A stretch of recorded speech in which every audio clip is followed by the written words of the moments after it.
On 5 News, fighting to free her husband. The wife of a Royal Marine who was jailed for the murder of a wounded Taliban foot soldier tells 5 News he could be released this week. Regardless of Christmas, it's important. You know, it doesn't matter what day of the year it is, it would just be fantastic to get him home. Also, after years of bitter conflict, a way out at last for civilians from war-torn Aleppo. Convoys of ambulances finally begin to take thousands to safety, but far more remain trapped by the fighting. A Christmas victory for the mother of William Mead, who died of sepsis. A new campaign to raise more awareness. The Tower of Power, a special report from New York on the Manhattan landmark that's dividing the city. And we talk Trump, talent and tattoos with screen icon Helen Mirren. Hello, welcome to 5 News. I'm Matt Barbet. He is believed to be the first British serviceman to be convicted of murder in battle since World War II. And now, 3 years after he was jailed for life, Sergeant Alexander Blackman could be on the brink of walking free. He was found guilty of killing an injured Taliban fighter in Afghanistan in 2011. But with new evidence believed to have come to light, his wife has told 5 News she now hopes he'll be allowed to return home to his family, perhaps as soon as tomorrow. Simon Viger has the story. It is the case that divides the country and the military. But the supporters of Marine A, Al Blackman, hope he can be home for Christmas. None more so than his #1 supporter. It's phenomenal. It's beyond description. I never imagined, whilst I was always incredibly grateful for the support, and Al is just overwhelmed by it. But it's so energising. It just keeps us moving forward, knowing that what feels like the whole country is behind us. What Sergeant Al Blackman did in the killing fields of Afghanistan will always be controversial. It was recorded by a head cam. Yeah, I shut off its motor car, you nothing you would do to us. I know. Exactly. All right. Obviously this doesn't go anywhere, fellas. Yeah, roger, mate. I've just broken Geneva Convention. Yeah, roger. He says he believed the Taliban fighter was already dead. His critics say that makes no difference. But Sergeant Blackman's appeal will allege his mental fatigue was never addressed during the original trial. It doesn't matter even if he thought that the Taliban fighter was dead, what he did was still wrong. What's your response to that? I can't really respond. I wasn't there. I've never experienced a war zone and the awful reality that must be. But, you know, Al has always said all along that he really regrets his actions, and if he were able to go back and do things differently, he would. The campaign has raised £200,000, and tomorrow they hope that will secure bail. That means Sergeant Blackman will be home for Christmas, and that means the world. Thank you, thank you, thank you. You're amazing. Has it surprised you how big it's been? Yeah, and we wouldn't be here without them. Absolutely. I mean, I know that sounds trite, but not least through the fundraising for the illegal teams. So thank you from the bottom of our hearts. The case of Marine A arouses strong emotions, but tomorrow it's all about the cold logic of a courtroom. Simon Viger, 5 News. After weeks of living in fear and uncertainty, people have finally begun escaping their besieged corner of Aleppo. A ceasefire in the Syrian city has allowed thousands of people to get on convoys of buses and ambulances and leave behind the remains of their homes and their livelihoods. But one convoy was shot at as it drove away, and residents have told us they'll still fear for their safety even if they manage to leave. Andy Bell has more. Finally, after months of deadlock, the first to leave were carried out in ambulances. 200 people in urgent need of treatment.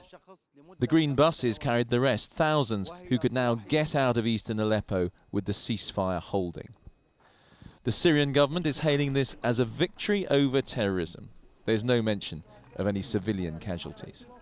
Russian television showed the Russian army handing out aid, and along with Russia, Iranian-backed militia are supporting the Assad regime. One resident who's been giving us updates says an Iranian sniper attacked the first ambulance today.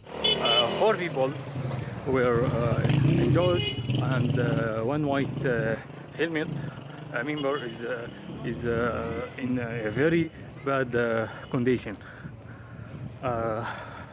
go to Iranian embassies, block them, scream.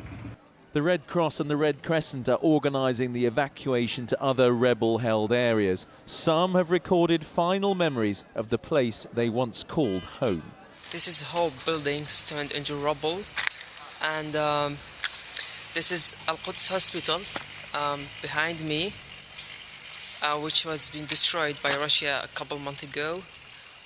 And this is the scale of the destruction. Residents are desperate now to abandon their city. But one father told 5 News he feared his family still will not be safe. If the international community didn't really take a real step about the genocide, we will face another genocide in another place. I'm sure 100% that will be happen. The Syrian president has said Aleppo will be remembered as a historic turning point in the war. But this is the reality for thousands of citizens of the country he claims to lead, a convoy of desperate refugees escaping a city in ruins. Andy Bell, 5 News. The leaders of the other 27 EU nations are holding a meeting this evening without Theresa May to discuss their approach to Brexit. Their dinner takes place after a summit in Brussels, which the Prime Minister did attend. Far from feeling left out of the negotiations, she says it's a good thing other countries are getting organised. That the other leaders will be meeting to discuss Brexit tonight, as we are going to invoke Article 50, trigger the negotiations by the end of March next year. It's right that the other leaders prepare for those negotiations as we have been preparing. We will be leaving the EU. We want that to be as smooth and an orderly process as possible. It's not just in our interest, it's in the interest of the rest of Europe as well. And the government has also confirmed those plans to let local authorities raise council tax by 6% to help tackle the crisis in social care. It's part of an extra £900 million that will be made available over the next 2 years to plug growing holes in councils' budgets. The UK has become the first country to approve a treatment that allows babies to be born from 3 parents. The controversial technique uses extra DNA from a donated egg in the hope of preventing children from being born with deadly genetic diseases. Critics say it opens the door for the creation of so-called designer babies, as Peter Lane reports. Today's decision means Hannah and Rob could be among the first couples to benefit from the 3-parent treatment pioneered here in Newcastle. Hannah has a genetic condition which can damage the energy building blocks or mitochondria in her body, putting her future children at risk. This gives us that option to have a family and know that our babies are going to be healthy. If you needed a kidney transplant, you wouldn't say no to that, would you? You wouldn't find it strange and say, oh, it's a third person. To me, it's just a tiny amount of the donor's DNA, but it's just that tiny amount that makes such a huge difference. If a would-be mother's mitochondria are damaged, the healthy nucleus of her egg can be removed.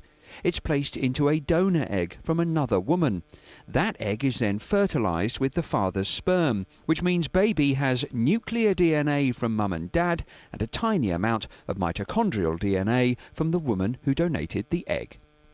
Away from the science, some question the ethics, arguing that it moves us closer to an era of designer babies. It's obviously a form of design. You're trying to design out rather than design in. But inevitably people who go down this line, here it's being done for a very serious reason. The new technology comes too late for Sharon Bernardi. Mitochondrial disease claimed the lives of all 7 of her children. This gives families an option and it's not passed on. So the ethics to me is it can only be a good thing, and nobody wants a child to die. NHS England will put £8 million into a 5-year trial of the technique with the Newcastle University lab at the forefront. The first British 3-parent baby could be born by the end of next year. Peter Lane, 5 News. Now, questions are being raised once again about the safety of our online data after another massive cyber attack was revealed. Yahoo has announced that 1 billion users had personal information accessed by hackers back in 2013. It is the second major security breach Yahoo has reported inside just 3 months. Layla Hayes has more. It's now easier than ever to check your emails. And it's something we've all come to rely on. But in what's thought to be the largest security breach of an email provider ever, Yahoo has now revealed it's been hacked, affecting almost every one of its users. At this co-working space in North London, workers are feeling nervous. Well, it's worrying, obviously, when you feel like you can't sign up to anything without it being sort of shared widely or hacked into, especially when your card details and stuff are signed up for it. Yahoo says that they are updating the people who are affected by this, of course, but it does make you wonder, what are they hiding from you, right? I think the companies have a responsibility to try and protect you, but you've also got a responsibility to protect yourself. Yahoo say the information hacked is thought to include names, phone numbers, passwords and email addresses, but does not include bank details and payment card data. It happened in 2013 and has affected more than 1 billion accounts. It was discovered while Yahoo was investigating a more recent hack in 2014, affecting 500 million users.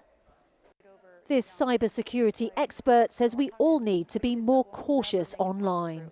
The big problem with what happened with this particular hack is that a lot of these people will use the same questions, the same passwords for Yahoo as they would Gmail, Hotmail, their banking details, right? Their Facebook, LinkedIn, Twitter accounts. People aren't safe.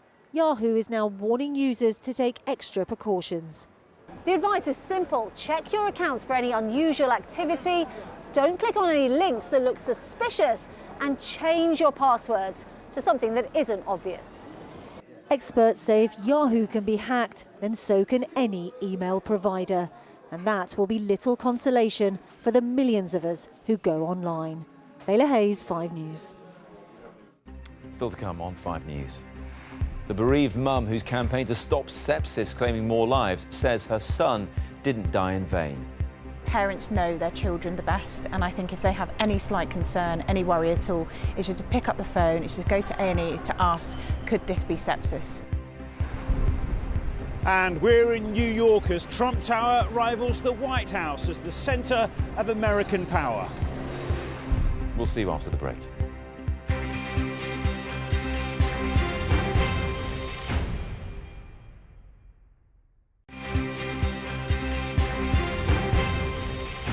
Welcome back. You're watching 5 News. It's a condition that kills 44,000 people in the UK every year, but the symptoms of sepsis are difficult to spot. On 5 News, we've regularly featured the tireless campaigning of Melissa Mead, whose son William died just days before his first birthday because medics failed to notice the signs.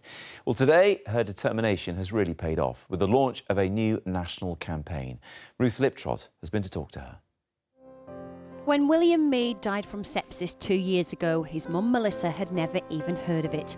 Since then, with the Sepsis Trust, she's made it her mission to make sure that everyone knows what it is. And today, she got her way with the launch of a public health campaign aimed at parents. Does it help you to know that you might be helping people in the future in William's name, that somebody might say the word sepsis and the outcome might be very different than the one that you had? There's nothing that I can do to get William back, and you know that's the one thing that I want is to have William. I can't do that, and so for us to be able to share William and to think that it might have an impact on someone else's life and that they won't lose their little William, you know, for us that's a lasting legacy that is just amazing. You know, he's my little hero. But she's something of a hero herself. After numerous meetings with the Health Secretary, it was clear that she was never going to take no for an answer. The symptoms can be varied. As Melissa points out, they might be lethargic or difficult to wake up, or they might be cold to the touch. But here's what to do if you're not sure. I'd absolutely advise them to trust their instincts. You know, parents know their children the best, and I think if they have any slight concern, any worry at all, it's just to pick up the phone, it's to go to A&E to ask, could this be sepsis? The hope is that the campaign will eventually be targeted at adults as well as children. But right now, Melissa has her hands pretty full with 12-week-old Arthur. He's given the family a future again. But at this time of year, it's hard not to think about the Christmas they might have been having. Obviously for us it's terribly hard because they'll never meet, and I can just imagine that William now, leading up to Christmas, he would be playing with his little brother and, you know, helping us and get the nappies and getting everything sorted, and so it's terribly bittersweet. This should have been William's third Christmas, and while Arthur won't get to meet him, his mum will make sure he grows up to be proud of his big brother's legacy. Ruth Liptrot, 5 News. If you'd want more information on the campaign and what you can do to spot those sometimes difficult symptoms of sepsis, head to our Facebook page. Search there for C5 News.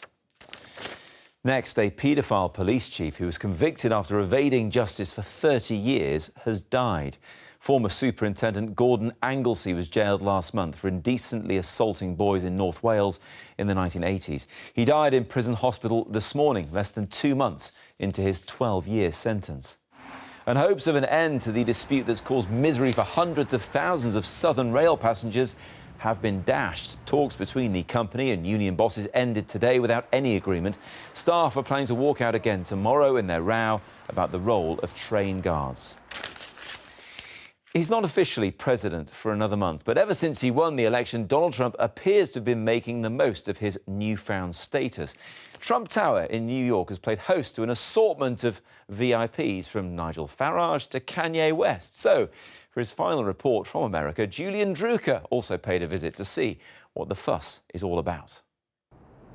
The epicenter of American politics is currently not Washington, but a skyscraper in Midtown Manhattan. A more fitting symbol of the unpredictable year this has been would be hard to find. So as the Trump transition continues here, this 58-story monolith has become known as White House North. Right now, inside there, Donald Trump is deciding on the future direction of the United States and the Western world.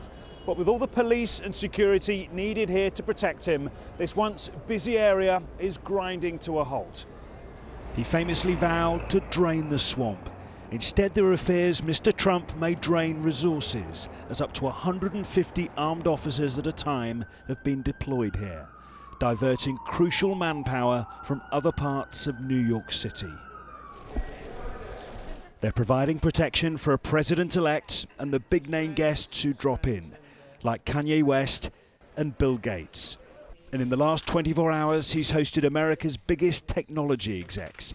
And as ever, his children had a seat at the table.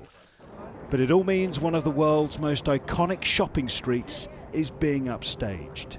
I remember the times where you could walk through the city and not everything was blocked off and constant security. It kind of takes away from like the New York that you know? For others, Fifth Avenue is now an unlikely speaker's corner. A place of protest for all sectors of society, such as these Mexican students. That's like super important in our country, like show our hate for this tower. And this kind of guy that is, that is racist and sexist and everything. And that's what you've come down to, protest, essentially? Yes, kind of, yeah. Do you think Mr. Trump may see your protest, see your placard here?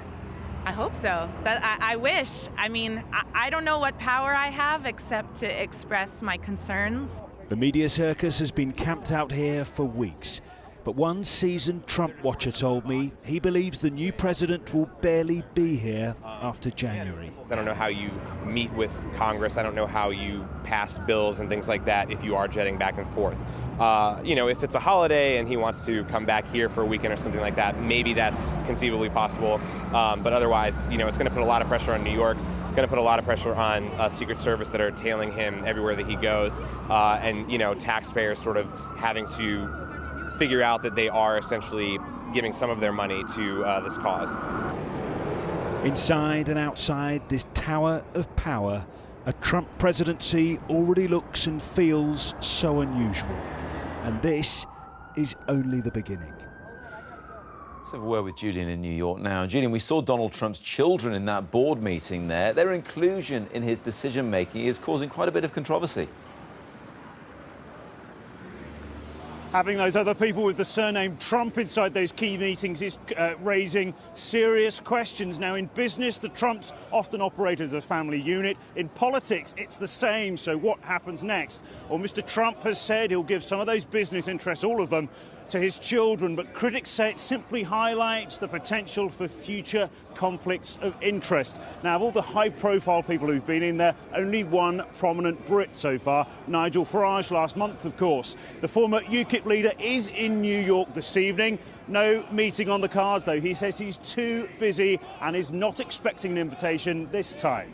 Certainly noisy there, Julian. Thanks very much indeed. Now, it's fair to say no one is short of an opinion on Donald Trump, but what does the Queen make of the president-elect? Well, we decided to find out, sort of, by speaking to Dame Helen Mirren. She once famously played Her Majesty, of course, and now stars in a new film that explores the topic of death. She's been telling Minnie Stevenson about tragedy, Trump, and also tattoos. He's reaching out to the cosmos for answers. Dame Helen Mirren in perhaps one of her most surreal roles yet. The Oscar winner plays the character of Death in her new film Collateral Beauty. The movie, starring Will Smith as an advertising exec, explores mortality. But don't worry, today Dame Helen told me there are some cheerful bits too. I wanted to ask you, how does one audition for death? Do you just have to look miserable and wear black? How does that work? No, luckily I didn't have to audition. Although I have to say I was mildly insulted that I would be asked to play death. But then, understanding that then I would have to play death, made me think about it. And I absolutely did not want to look gloomy and wear black. I wanted to look very sparky and wear blue. Is that your own approach to mortality then? Do you sort of approach it in that way? Do you think it's sort of a positive thing, or can be? I still don't really know how to deal with it. I'm a great believer in denial. The royal family will speak publicly about this. And Dame Helen is, of course, a master at playing Her Majesty. Her role as the Queen earned her an Oscar. So I had to ask, what is it like playing Her Majesty? Well, a lot of people have had that experience since me, luckily. There's only one, and it's you in my eyes. No. It is quite extraordinary because she is an extraordinary person. She is an extraordinary person to have conducted herself for so long with such integrity. While we're on the topic, the real Queen is reportedly set to invite Donald Trump to Britain next year. But can Dame Helen imagine Her Majesty meeting Trump? No, I can't. I can't imagine it. Yes, and that's the thing. She has to meet people, and she's had to meet some monsters in the past. Do you think he's a monster? I don't know. Time will tell. At 71, the actress, who has a tattoo on her hand which means love thy neighbour, told me, why stop there? I did get my tattoo when only Hell's Angels and sailors had tattoos. I had it long before they were remotely fashionable. But yes, I think as you get older, it might be good to have tattoos. Yeah. Dame Helen Mirren, a national treasure, is not afraid to speak her mind. Minnie Stevenson, 5 News. We're big fans. Well, it's been a big year for the real Queen and the rest of the royal family. We've seen Her Majesty celebrate her 90th birthday, of course, and become the longest reigning living monarch. While Prince Harry's relationship with Meghan Markle has been made public. We'll discuss all of that and more in A Right Royal Year, a 5 News special that's coming up at 6:30. But that's it for now. Claire Nasir is here with you with the next. I'll see you in an hour's time. Bye-bye.